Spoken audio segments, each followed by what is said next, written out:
Hello, people. It's that time of the month. Thanksgiving's right around the corner. And before that, we got some official business with your Athlete of the Week sponsored by Pittsburgh Federal Credit Union. And you've seen her on here before. It's Rylee Keiffer, the GOAT, my idol. And you know how this works. We got some questions for you, right? So I want to say congratulations because you got Athlete of the Week twice. Thank you. You're in a very rare company right now, right? So the fall season is over, right? Tell us about your experience and what things you want to work on in the off season for the spring shows that start in February. I'd say overall it's been a great season. Really good experience. The team is great. Everyone's super supportive. The coaches, they really care about how we're doing, so they really like to make sure we know that they care about our performance. So like overall in that aspect, I'd say it's just amazing.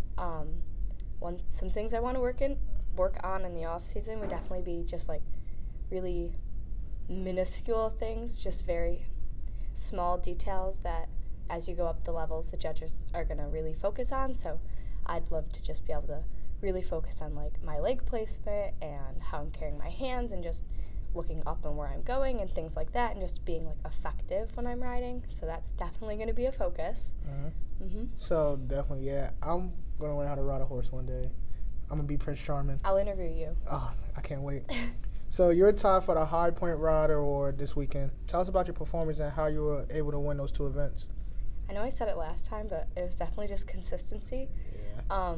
You have to go in with a plan, and you have to look like you actually know that you're following through with your plan. So as much as I'd like to say like the plan really plays a role, it's really how you execute it when you go into the ring, because you can go in there and everything just goes out the window. Typical, it's like taking a test and you go and you've studied for everything, you look at the first question, you're like, I have no idea what I'm doing.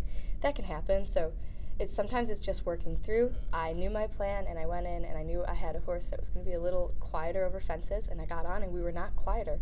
We were actually running. So I was like, oh, okay, now I need to sit down and kind of collect. So it was really it's like problem solving. And then on the flat, I just had an amazing draw. So as much as it is me, it's also the horses. It's like he was really good, and just went in there focusing on the little doing what I'm supposed to do, those little things. He made it really easy to focus on my position, so I was really thankful for that. Yeah, definitely. That's how I got through college, man. Fake it till you make it, right? So I know you ride different horses at away events. Which one's your favorite one to practice with? That's a really hard question because, gotta love them all. Yeah. The ones I ride the most have to be like Smooch, Foxy, Willow, Jane, which is like 4 different horses. I really love Smooch. She's kind of like a barn favorite.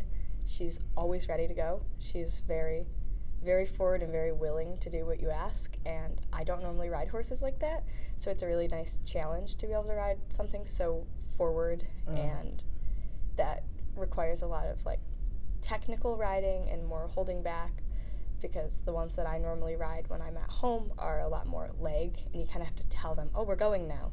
So I really enjoy her for that reason. Definitely. We love a horse that listens, right? We do.